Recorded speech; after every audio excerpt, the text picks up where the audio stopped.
Chicken curry ఇలా ఒకసారి prepare చేసి చూడండి. దానికోసం 1 కిలో చికెన్ తీసుకున్నాను. అలాగే ఇక్కడ చూపిస్తున్న హోల్ మసాలా తీసుకోండి.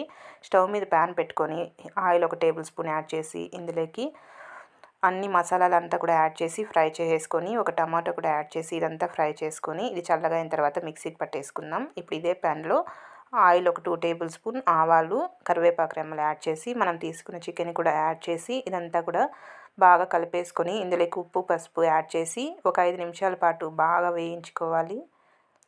ఇలా వేయించుకుంటే వాటర్ అంతా కూడా రిలీజ్ అయ్యి బాగా వేగుతుంది. ఇప్పుడు మనం మిక్సీకి పట్టుకున్న మసాలాలంతా కూడా యాడ్ చేసుకుందాము.